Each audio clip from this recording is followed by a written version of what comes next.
Good evening, Mohini, Kelkar, and welcome to IPF's exclusive video interview webinar. To begin with, can you just take us to the journey of Grindmaster machines and how it has become a leader, rather a global leader in surface finishing?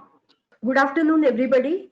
Grindmaster started in 1984, and the journey of 35 years has been really very exciting. This company was started by me and my husband in 1984 in a garage, and now we are across the globe with subsidiaries in France, China, and USA. Through this journey, what we have done is we have developed various kinds of metal finishing and deburring machines which were not made in India before. So they were import substitute to start with, and then we started selling it outside India, and it received a great response because of the innovative technologies that we offered, particularly in micro finishing and also in robotics. We offered the technologies which were globally competitive and also globally new technologies.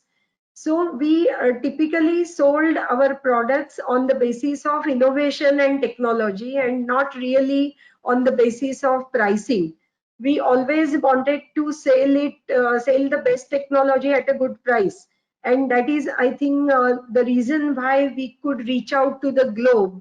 And I'm happy to say that in capital goods, Germany and Japan are considered to be the best countries, and German company does not need a separate introduction, or a Japanese machine company, whereas Grindmaster is proud to have sold machines to Japanese and Germans. So we are very proud that our technology is very well accepted in both these countries. Okay. So how is your company incorporating automation and IoT, solutions into your machines? Yes, the automation is a key thing, not now, but it has become more relevant also post-COVID, but it has gained an importance because the supply chains became very complex, and the reliability at every stage was very important. Reliability also means that there has to be a traceability, and the traceability of any fault or part comes only through IoT. So we started using IoT long time back when we started exporting to China to auto OEMs in a big way. We put the features in the machine in such a way that any fault finding can be done through cloud sitting here in Aurangabad. I don't have to send my engineer or expert all the way to China to find out if there is something wrong has happened on the machine. Secondly, we can track the tool life, tool wear, tool over. So this is called as tool management system. So we implemented tool management systems on our machine, which help not only the customer but also us to monitor the tool life and whether the tool change at the right time has happened or not. Such alerts are given by us to the customer, and this is appreciated. So the actual production control and management control of the machines is very vital. Any production depends on the machines, and the machines need to have these features of IoT to be able to give the data, analyze the data, and derive the action out of it. So it is not only the data, the analysis and actions are important. And what Grindmaster has done has created integrated system which gives the data analysis and actions from it, because the actions are the ones who matter finally. So we have the smart controller which was developed by Grindmaster. We call it a smart controller, which is very user friendly. It gives the exact tool management system and exactly what is needed by the customer. And this is how IoT we have adopted, and it is growing worldwide. Auto and auto component industry is, I believe, one of the major customers for your machine tool industry. And Yeah. auto component industry has been going through a very bad patch over the last year and now. So, what are your mitigation plans? Are you targeting non-auto sectors also? Yeah. Yes. So, first of all, in our de-risking, we have been working in multiple countries. So, in one way, the automotive, though it is globally down, the production is still happening. The new models are coming up. And so, we still have the demand outside India, which we are trying to capitalize. So, exports has been one of our key strengths, de-risking the markets across the globe. So we are in Mexico, we are in US, we are in Japan, and every country gives you some opportunities or the other. Number one. Number two, I do believe that Indian automotive will have a suddenly big demand once they start up, and say after 4 or 5 months, when the jobs are coming out of China, India has the largest opportunity to start manufacturing those components. So in first place, I think automotive component industry still has a good potential within India. And yes, the machine tool sector is heavily dependent on the automotive sector. From Grindmaster, we have diversified into various other sectors. For example, we are in a big way in home appliances. You know, the polishing is required in home appliances, and in fact, that is started our business. And we Okay. came into the automotive, but our original starting point was polishing of cookware and tubes and bars, so steel. So we are in the steel industry, we are in the appliances industry, and we are also now getting into the aerospace industry by offering the specialized deburring solutions, which are very vital in particularly in the aerospace industry. So this is how we are trying to mitigate the risk involved in today's scenario. Just now you spoke about your new plans for aerospace industry, and your government is trying to encourage domestic manufacturing of defense equipment and aerospace equipment. So how do you see this as an opportunity for a grindmaster machine? Yes. So, frankly speaking, the government declared various plans. On the ground, they are not happening. Hope that they take the corrective actions, because down the line in the execution, the thoughts that government has of sourcing these things from India, there are various hurdles and bottlenecks down the line. So I know that many of our customers have the setups ready to produce the parts, but they are not getting the orders for those parts. From Grindmaster, we are ready to cater to the manufacturing of those parts, because we are basically machine manufacturers and automation suppliers. So once these parts are decentralized and they are made in a big number, then the business will come to the machine tool industry. As of now, the working with the public sectors and working with the defense organizations, although it has improved, I must say this again, that it has improved over say 5 years back, or five to 10 years back. The way of their working was some, and now it is improved.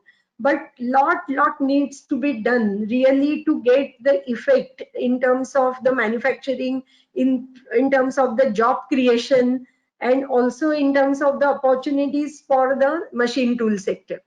So the ideas are great, but the execution really needs to be very much strengthened by the government. As far as aerospace sector is concerned, in aerospace sector there are multiple foreign players coming to India, and they want to increase their manufacturing. So it is slowly growing, but again now the corona situation has definitely created a hurdle for them, as the air travel will be minimum in the next 2 years. People will just avoid the air travel, and this has definitely created a kind of speed breaker for the aerospace industry, which was actually doing very well, and we were expecting it to grow to a great extent, but now it's a question mark. According to you, a person who has traveled across the world, what are the strengths and the weaknesses of Indian entrepreneurs? Yeah. So I feel that Indian entrepreneurs are very resilient. So they work best in crisis situations. So if there is any crisis, then they are heroes, because I think hero worshipping has been our tradition. So as far as resilience and crisis management is concerned, and individually handling it at individual level, I think Indian entrepreneurs are good. Another thing is that we are much more flexible. I would cite an example that we got a couple of orders from Japan and US only because we were flexible to consider the customer's demands, and not saying that this is our machine and you buy it. So a customer demanded a certain setup change time, and we agreed to it, and we developed and innovated that solution. So this is also a kind of agility which Indian entrepreneurship shows, and this is how this is what can be capitalized. And when you talk about the weakness, I think we don't think big, and this is one of our weaknesses.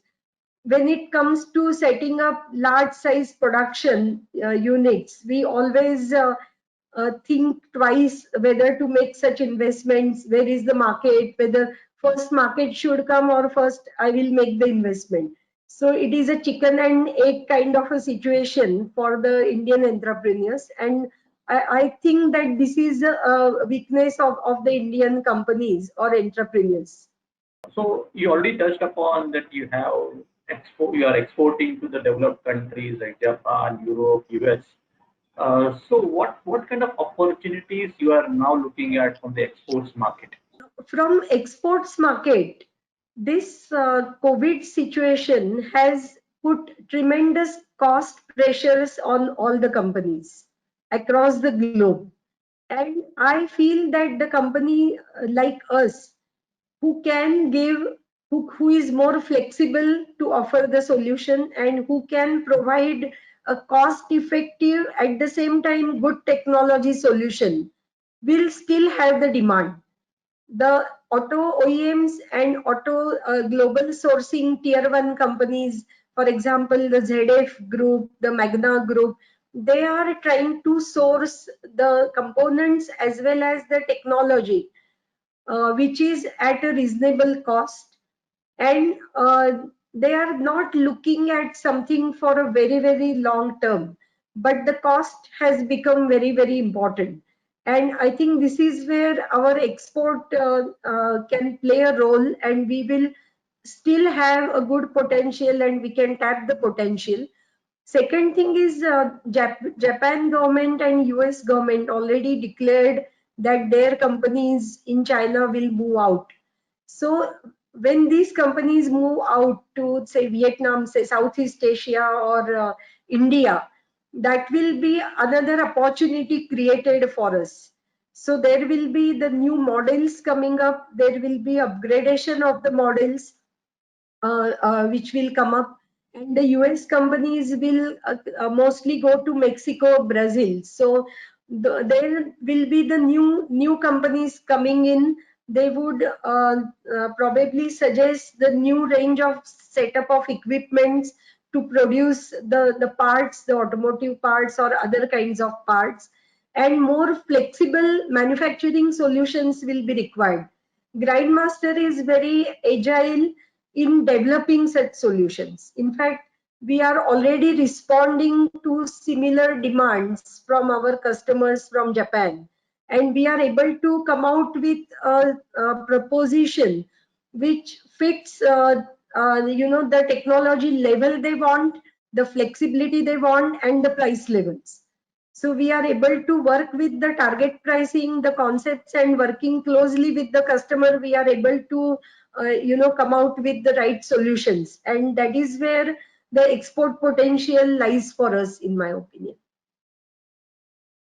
Now the government has allowed to restart some factories in some of the regions. So what kind of challenges do you foresee to start your factories again? Yeah. See, the main challenges are, the supply chain and the contract. These are the two challenges for the entire industry. So, even if you start, unless the transport works in a full way, the goods cannot go out. Unless the retail chain starts operating, the goods cannot be sold. So even if the factories start making it, where will they sell? So the challenge is partial opening is really not going to help. In fact, what happens is when you open partially, you start incurring the cost. And with that cost, again, your feasibility becomes a challenge. So, in my opinion, the opening up should be in toto. Each and every company, you take any automotive company, they are deep roots in various logistics, in various tier 1, tier 2, tier 3, and down the line companies on the one side for manufacturing, and on the other side the distribution of the goods, so distributors, retailers, and then finally going to the customer. And then the challenge is, if there is a lockdown, who will go and buy?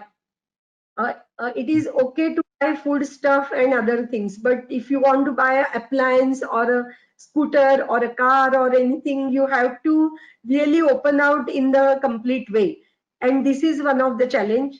The other challenge is, the migration of the workers, and even though some of the companies are trying to take care of them, still they are migrating, and how to get them back. So my customers today, they are facing this as a big challenge, that even if they want to start the production, they don't have the workforce. And this actually we can come into picture by automation. Like automation, if it is added, it will help them, tide over the situation. So what are your expectations from the government? Yeah, expectations from government are to, is one way. One thing is they should support the industries, particularly SMEs, in terms of making cash available to them for running their business. Government is saying that you pay the salaries, but if the industry does not have the money to pay the salaries, how is it going to be done?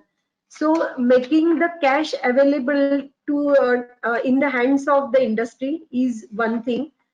And secondly, the very important thing which government should do is ease of doing business, because we are talking about attracting more investments from outside.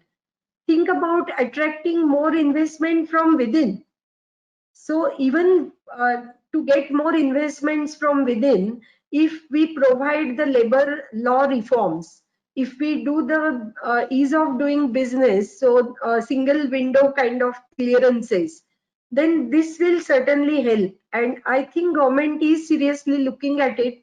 Through CII platform, we are strongly putting up all these things to the government, so that not only the investment can be attracted, it will also help the local entrepreneurs to grow in the real way. So the finally, what are your how are you trying to recalibrate your growth plans for 2020, considering the fact that COVID-19 was not on the horizon at the start of the year? Yeah. It is indeed true that in the last January, all the industry was so upbeat, and we had made big plans of expanding figures. And then last year, we could sense a slowdown in automotive. And then the COVID has triggered all the slowdown everywhere globally. And certainly, this is a challenge. So, uh, we are charting it out in three steps. The first step, in my opinion, until for 5 6 months, so say October, November, or say at the most December end of 2020, will be the survival mode. So I don't think there is any point in making big plans in this period. The plans should be for survival. After this will be the second phase, which is a revival. So in the revival phase, we would revive and try to get to the original level of business, what we were a year ago. That will be the phase two, which will last for at least another 6 7 months, or again say maybe years. So, and then only the growth will start. So let's say that the growth can happen only after 1.5 years. And this will be the, I think, the condition for most of the companies. Unless you are in a healthcare or pharmaceutical or some such segment which demand has suddenly come up, all of us are dependent on the demand drive, and the COVID situation has put the demand in a big question mark. And this is a reason why what I said, the three-phase plan will be the plan for grindmaster. Thank you, Mrs. Kelkar, for sparing your time, valuable time, and sharing your views on the industry's current status and also your future plans for the company. Yeah, thank you very much, IPF, for giving me an opportunity to talk about grindmaster and about the future plans. Thank you.